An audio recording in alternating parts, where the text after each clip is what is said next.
by the Constitution. We do not have a federal government police force. We have the Nigerian Police Force, which shall be administered, organized, and supervised by the Nigerian Police Force. No, my Lord, I want to say something. I want to say something here.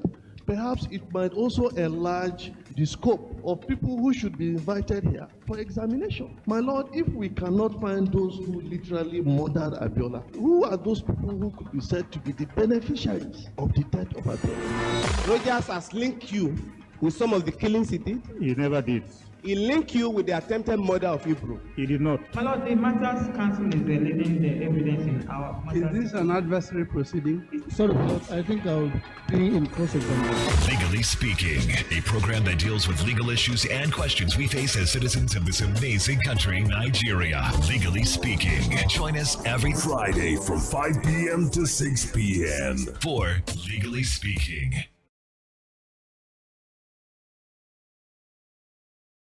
Hello, good evening and welcome to the program. A book. I'm a legal practitioner, a law partners and associate. Today on Legally Speaking, we are going to discuss majorly the election petition, the presidential election petition tribunal, which is deemed or due to kick off on Monday with the pre-trial conferencing. All right, we will look at what is expected from the public, what is expected from the political news that might be quite interesting for your listening pleasure. All right, I have with me in the studio today Hannah Isen. Hannah is a teacher and a social commentator. Hannah, you're welcome to the show. Thank you very much. All right, Hannah, I think the first thing we want to look at is probably what's most interesting, the commissioning. I was invited to commission some projects in Rivers State yesterday, the day before yesterday. And one of the projects that we commissioned is the Magistrate Court Complex in Rivers State. I don't know if you've seen Magistrate Court Complex in Rivers State or their court complex. I really want to structure in Rivers State. I wish one day you get to see it. Okay. He's working for his constituency. He's a lawyer. Not necessarily. I think he's done well. He's not an engineer. He has built a law school. You said he has built infrastructure for the court. So maybe we should look for governors from different, get a carpenter to so that you come carpentry. And build carpentry workshops.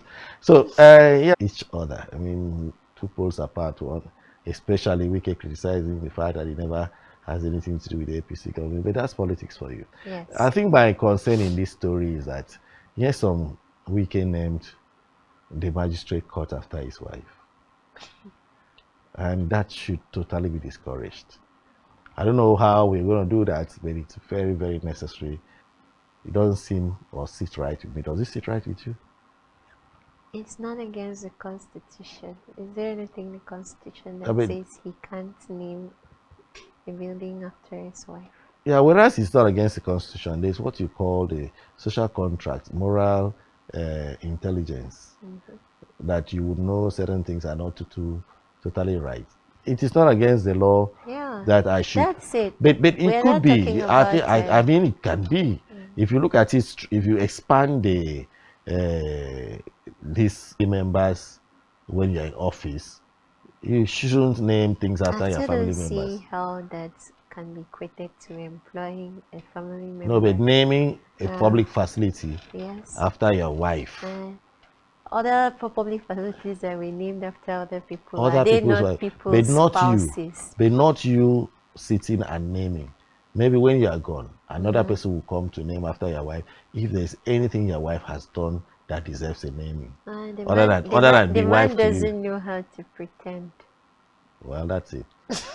Built and named a nest of champions. Few months after the person who built the stadium left, it was renamed God's Will Akpabio, and it looked funny. No, at least he left. Yeah, at least he left. So Wike didn't want to pretend. No, but you see, and named it something else, and then 2 months after, it is renamed after his wife. There was a reason God's Will Akpabio's name was on that stadium. He initiated the project. He initiated you can name it after the man who initiated it and funded it and ensured that it was completed. But how do you name a court after a wife? He doesn't want in to his pick tenure. Okay, he should have named it after himself.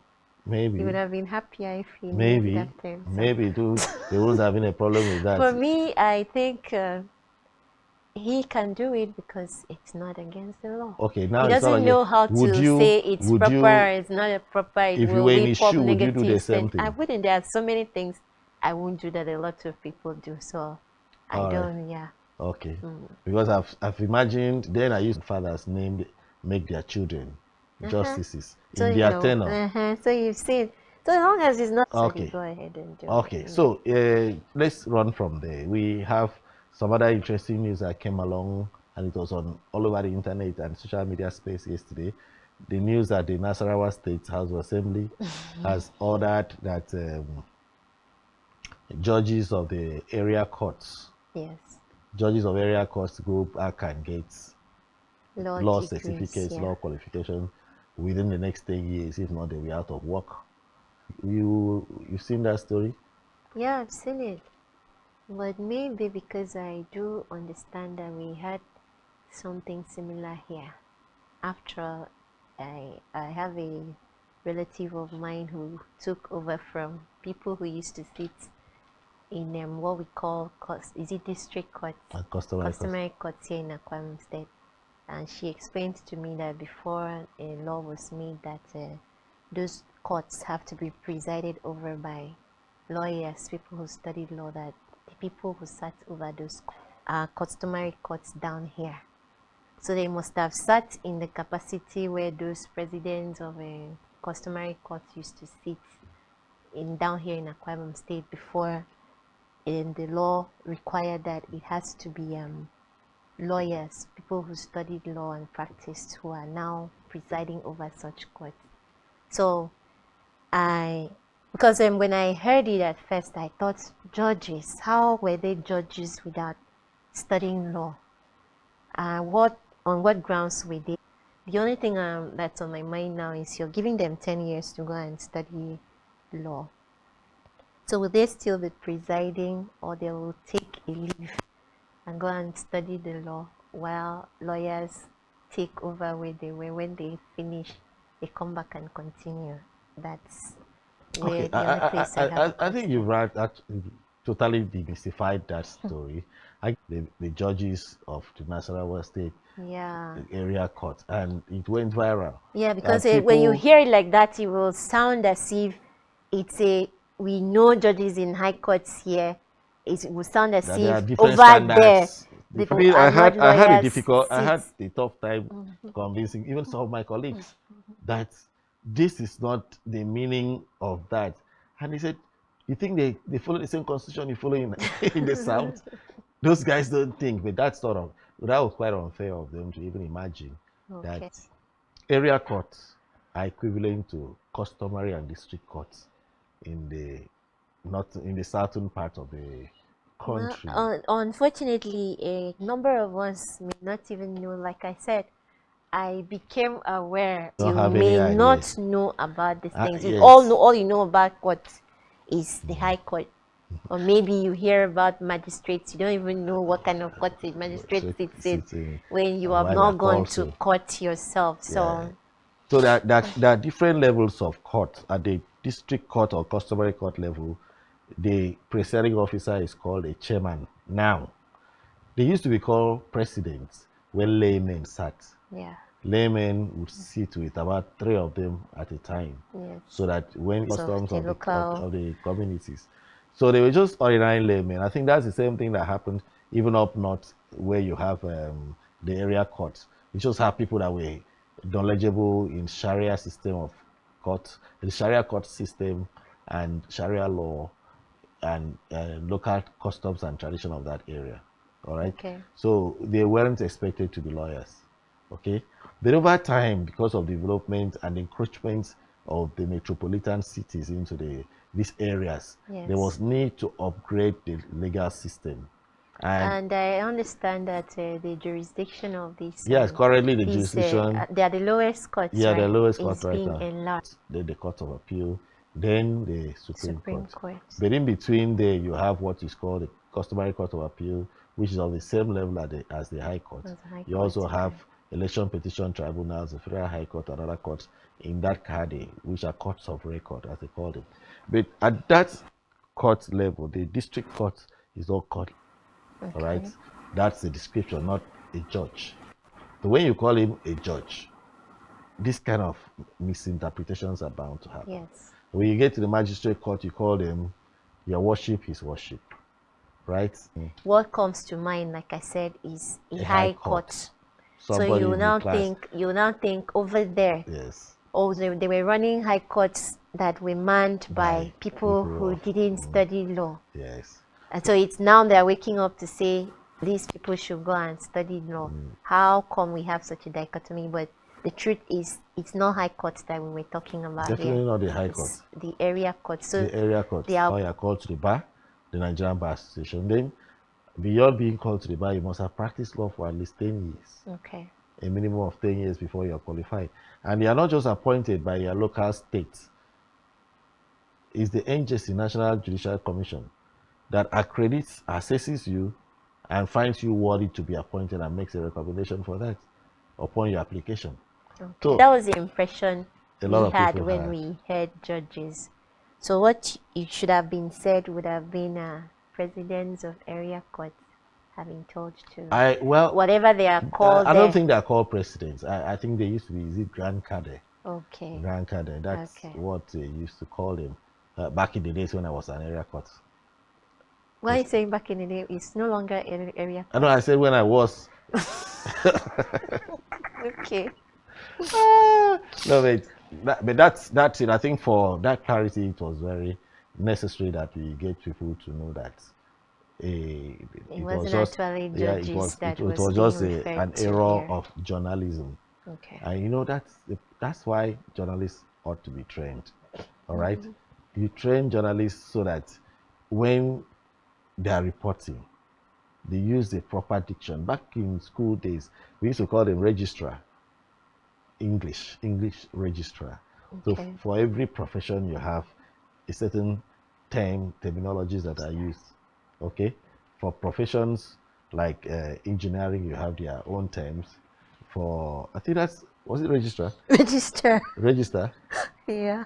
Okay, so when you come to mix it up and call what is not what it is, you know, at the end of the day, you have people mix up interpretation of what. Yeah, because that's just the simple truth. Because like I said, when I first saw the headline judges, I was thinking, judges? Why were they judges in the first place if they didn't? Ike Ekweremadu has been finally sentenced to a certain term of imprisonment. Is it 10 or 9? The wife has been sentenced. I've heard 9 and 10. Then the wife, I've heard 4.5 and 5. Okay, yeah. Some say 6. Anyway, the important news is that they have been sentenced for organ harvesting, and they are to serve various terms of imprisonment. You know, in Nigeria, sometimes you get to court and you don't know when you are coming out, and judges are transferred. Some die, you know, and when that happens, it stalls. The trial begin de novo. By de novo, it means it starts afresh before a new court. But the English system, there was this consistency in that trial. When once they put their hands on it, it was almost like a day-to-day affair. At the end of the day, the sentencing comes out, and the man's fate is decided one way or the other. He knows if he's coming back home or if he's going back home. Right? By coming back home means you're in Nigeria now, free. So which one is going back home? It means you found a new home somewhere, and they won't release you from that home. I understood that. So you found him guilty before he was found guilty. I didn't find him guilty because before he was found. Wait, because you say you expected him to be convicted. we expected that the English. Oh, let's not say English court. I don't know if it was an English court. We expected that the courts over there. It was English courts. Well, okay, with an English court, I expected that the courts will do the necessary. You know, in Nigeria here, we are afraid of. Angel wrote a very, very lovely lengthy love letter to the English, was it the judge? No, it wasn't the judge. I've forgotten who the person he addressed it to was. What did he mean by that? I read the letter. I wasn't impressed. And obviously the person he wrote the letter to wasn't impressed. I wish I had seen the reply of that person. And he published it. If you've written such letters, you don't get it published. You should be too embarrassed to get it published. A man is standing trial for criminal offenses, whether or not he's committed them, it's the court that will decide. Now the courts have come to say, well, we find him guilty of this offense. And you now start writing letters to say, please don't punish him. Be lenient on him. I fought in the war. Please, let's not discuss the messenger's letter when we're talking about it. No, but it's part of it. It's part of the conversation. We can't run away from discussing it. It is wrong for anybody to try to influence a judge, whether it's by financial inducement. What you're saying, it's wrong for anybody to try to influence a judge, but I do understand that judges take into consideration some things, because I can't remember exactly. I used to read a lot, but I do remember reading that in sentencing, people get different because of circumstances. No. Someone can get it for the same crime. This person can get 2 years, another gets now 5. At the end of conviction, the court will ask for allocutus. Allocutus means the person will plead, my Lord, tamper justice with mercy. So isn't that what Passenger is doing? I am a man of 20 years. I have never had a criminal record. This one came by error. You know, don't give me the maximum sentence. So that's what our former president was trying to do. No, Passenger wasn't his lawyer. Okay, it's a lawyer that does and Passenger was busy talking about his credentials and how he really supported the war. Now let's forget you were saying that. So let's be clear.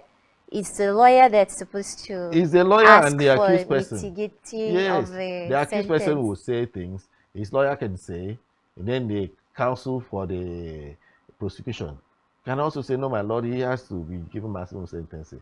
He's not a first-time offender, and some things like that, just to give the court an impression on how the sentencing ought to go, right? Okay. So it was absolutely wrong. I don't pray anybody does that again.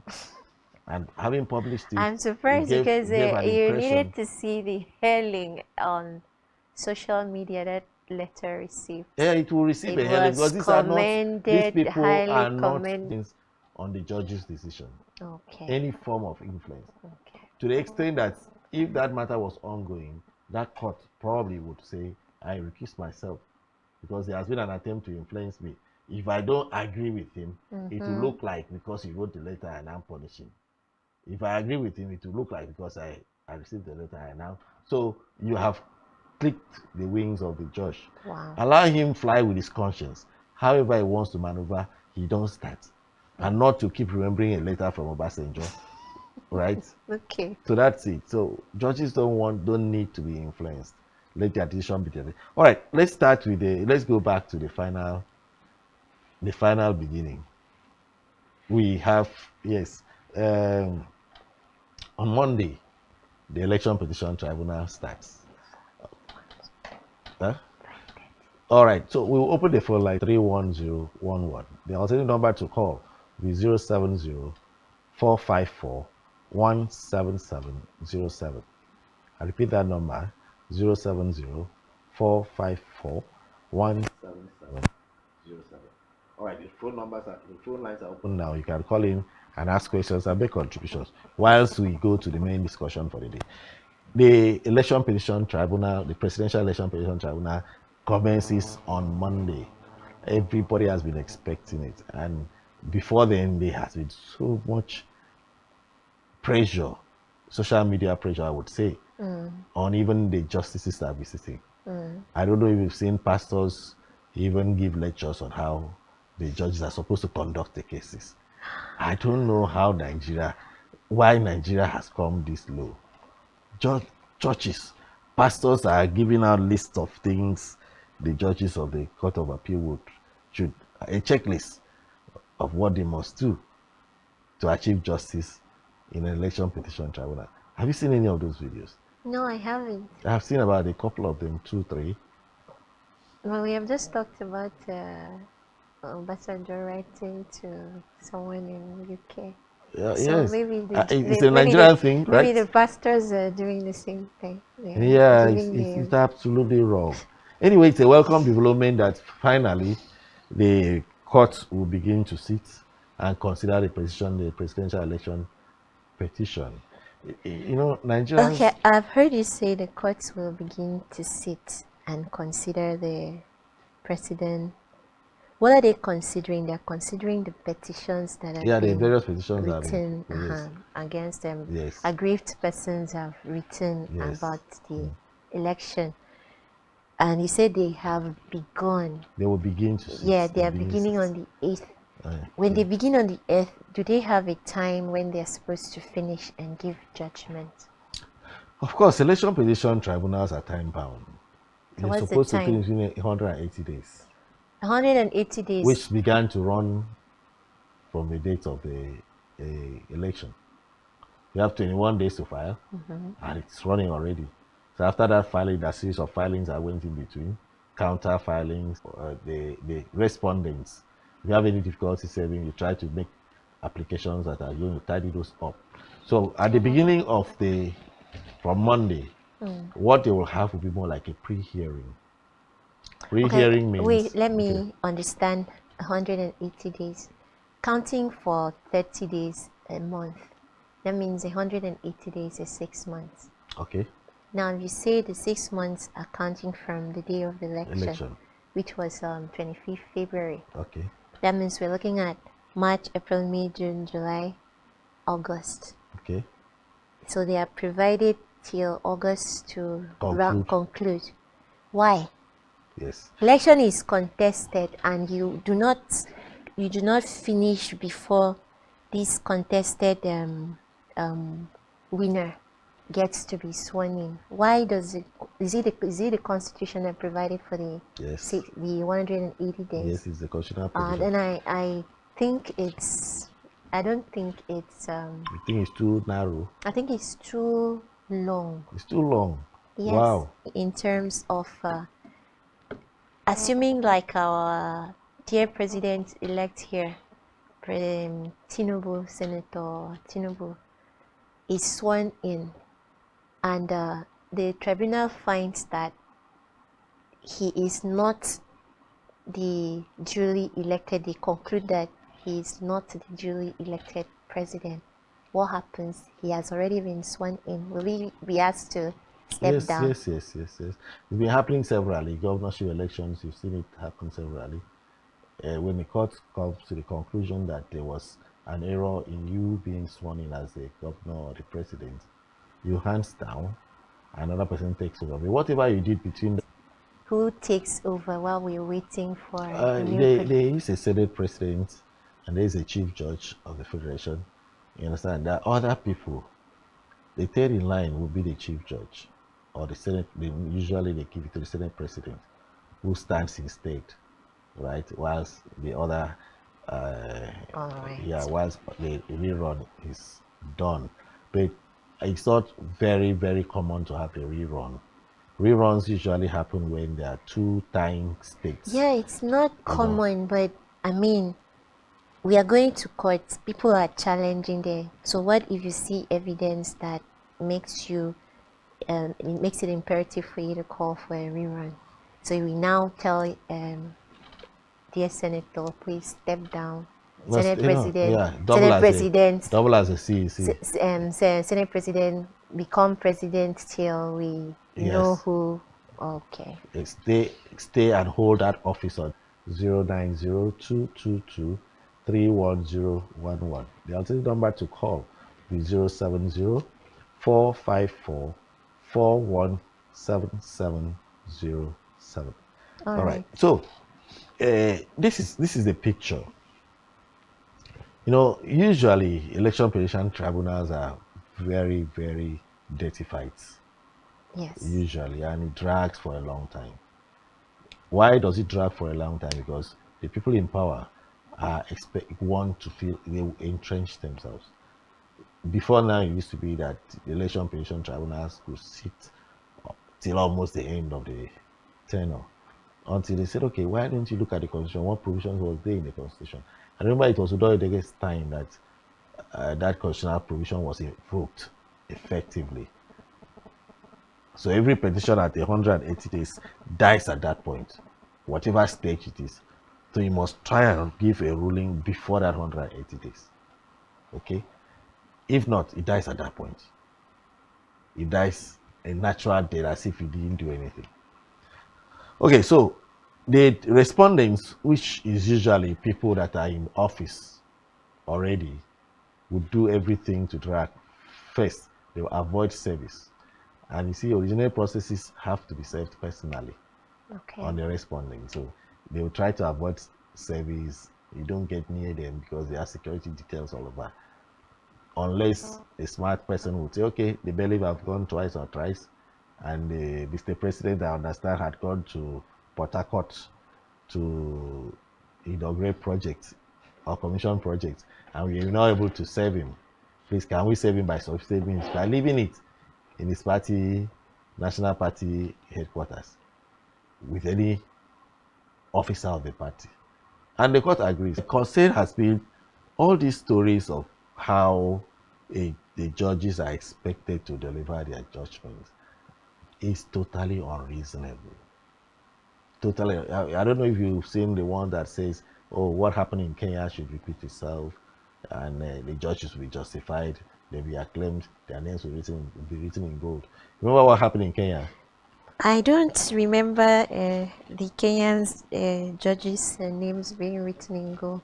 Yes. They ordered for a rerun in 2017, which the sitting president won at the end of the rerun. Yes. So yes, it was interesting. I mean, it was big news. Yes. Hello. Yeah. Good evening, sir. Good evening. Please do. Barrister, you are aware of the fact that the judges are products of the society.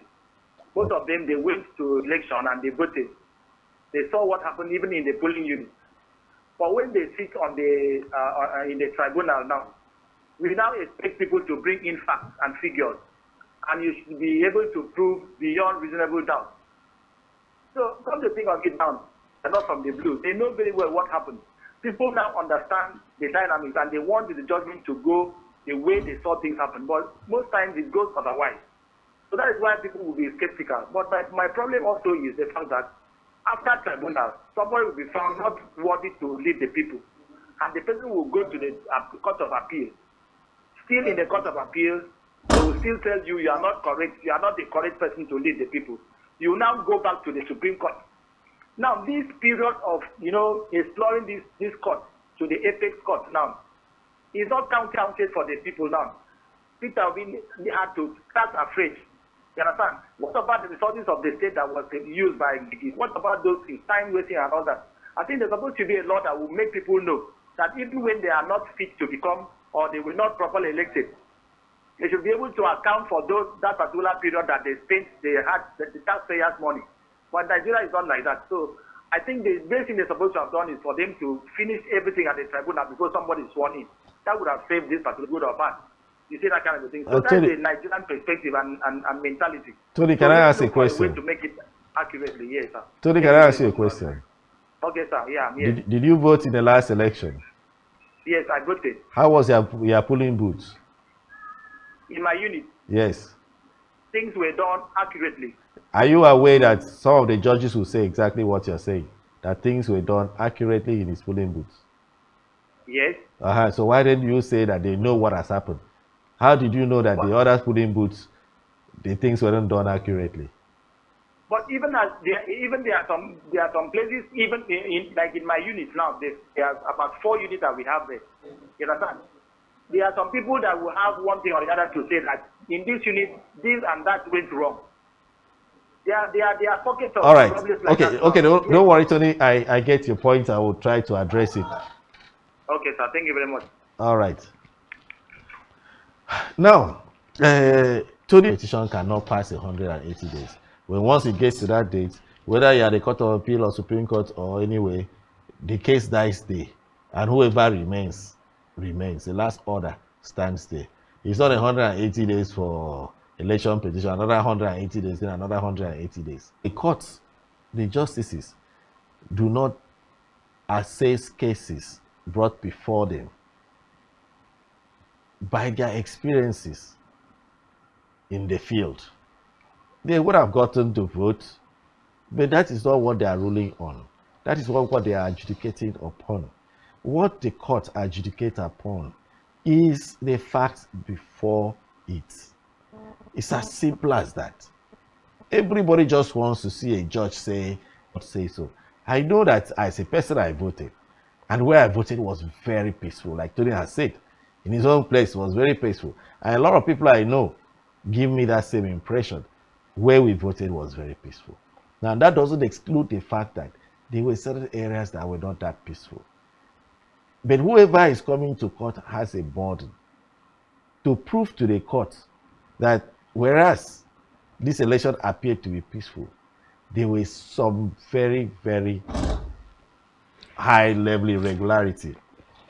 But yet then, the court also has a duty to assess this allegation of irregularity across the spectrum.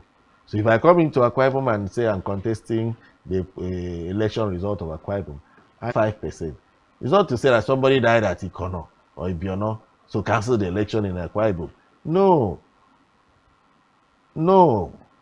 If you exclude that place where somebody died, the rest were probably largely peaceful. And the election results from they can carry. Good evening. Hello, good evening. Welcome to Legally Speaking. Thank you. My name is Godwin. Okay, Godwin. Godwin, where are you calling from?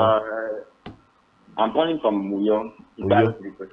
All right, Godwin, go on, sir. Please, I want to ask the question of 5 years, day and night counting. Okay, I get what you want to do. Don't be worried. Don't be Thank scared. you. Okay, sir. I think the maximum years is 10. All right? That's why sometimes you hear people say 5 or 4, depending on which of the counts. Some counts could have 3 years, some counts will have 4 years. But generally, cumulatively, if the court says concurrently, it means they will all run together. So the maximum number of years will be counted for all the charges. No, I think what he's asking is no, I know that 6 months thing. It's that part of UK it. is Yeah, it's part of it. UK 1 year, 6 yeah, months. it's part of it. So if the maximum term is 6, all will run for 6. But the other question you ask is it 6 night and day? Yes, UK counts it night and day. So if you are sentenced for 10 years, you might have to spend 5 because they count the day and night for you. Go on, sir. Levite, go on. Your explanation. Yes. You're very passionate and very zealous explanation today about football. I'm very passionate about it. Calling from Osama Mashan. Levi Basi from Uyo and Osama. Exactly. Good evening. Happiness. It's Hannah. Go on. It's Hannah. Okay, Hannah. Sorry, Hannah. Good evening, Levi. Okay. Now my question is: this one timeline was found that the election petition tribunal was supposed to persist or elapse after the 180 days. It becomes totally invalid. Does it stop at when the first judgment is delivered by the Court of First Instance, maybe in the case of the Presidential Election Petition Tribunal at the Court of Appeal? Or is the judgment, when delivered by the Supreme Court, it still must be within the confines of this 180 days? I just want to be clarified on that, please. Okay. Yeah, so that's my question. All right. Election petition matters. 80 days, you are still at the election petition level. That's where it stops.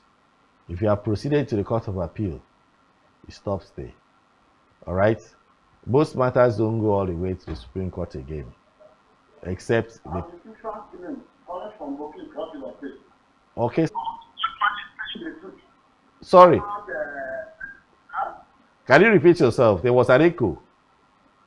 Yeah, what I'm telling you is what happened. I want our APC on night of pay. That they're not supposed to swear somebody when the election matter is still going on. This fact is the truth or is telling the reality about the whole thing. Okay, all right. Thank you very much. Thank you very much. I think we must get this clear. As soon as a person wins an election and INEC announces him as a winner, he has a prerogative to go to court and prove same. Whilst it's the process of proving same, every other thing goes on as normal. He gets sworn in than the two people contesting. So government, there must not be any vacuum in government. So he goes on to continue to work as the president, as the governor-elect. He's sworn in, he performs functions which are valid functions. If in the end the court decides that this person was not properly elected, then he vacates his office. Another person gets sworn in and continues from where he stops. All right? However, the person that is sworn in now begins a new term from the date he's sworn in, which is why you have off-season elections in states like, I think, Abia, Anambra, and so on. Levi Bassi, are you still online? Because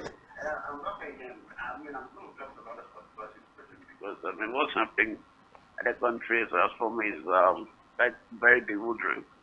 Now, did you say the 180 days includes how that case can be the highest stage of where that case can be extended to? Now, if in the case of the presidential petition tribunal or case, and the 180 days elapses after the court of appeal, which is in this particular case that's valid, meaning that the Supreme Court, which is supposed to be the zenith or the last court to have a say on this, has not we should have a judgment on it. That's number one. Number two, now what is in a case where INEC in itself, INEC as the umpire who are supposed to stay neutral on this particular case or case of election petitions, they deliberately mention deadline. So please, those are my questions. Just okay, let me start with the first one. In the first instance, you are imagining that every matter that goes to court should go all the way to the Supreme Court. That's not true. In fact, elections are not supposed to be contested in court. The way INEC declares you're a winner, you're a winner. The other party does not necessarily have to go to court. But if he goes to court and the election petition level declares him a winner and the 190 days passes, that's all.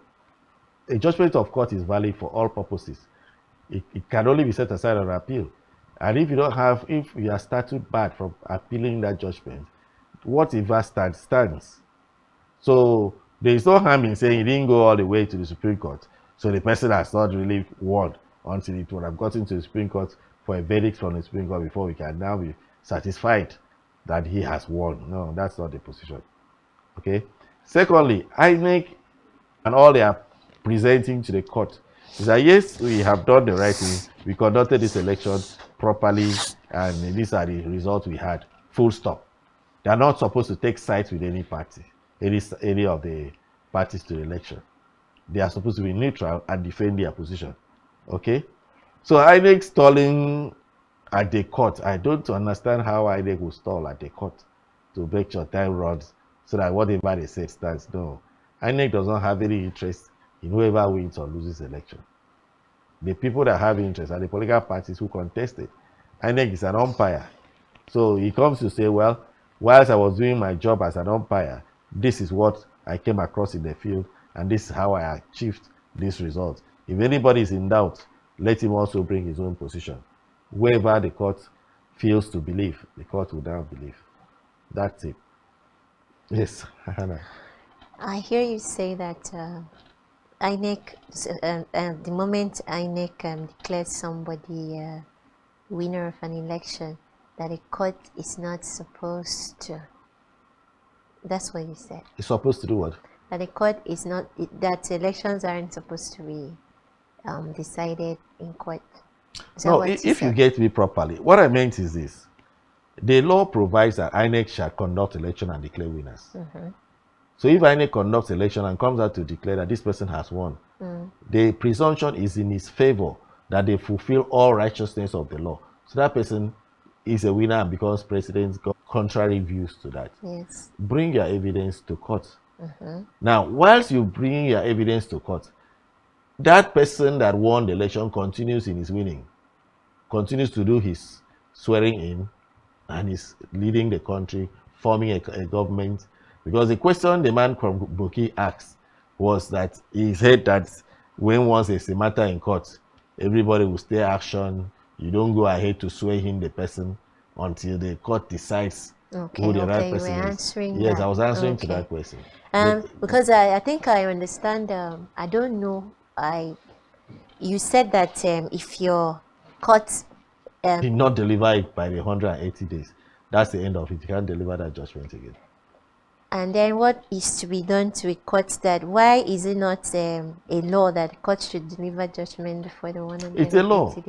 That's why they then why are you saying that if the court doesn't deliver by 180 days, it stops there? If you've been to court, you realize that sometimes lawyers and litigants try to frustrate the administration of justice. Mm-hmm. Some even go pour water on the ballot papers just to frustrate that evidence being tendered. All right. Yes. Some will bring a barrage of witnesses, 120 witnesses in a small case, just to ensure that by the time you cross-examine 1, 2, 3, 4, you'll be tired and the days are running. So courts get to sit night and day. Okay. 10 o'clock they are delivering judgment because tomorrow is 180 days.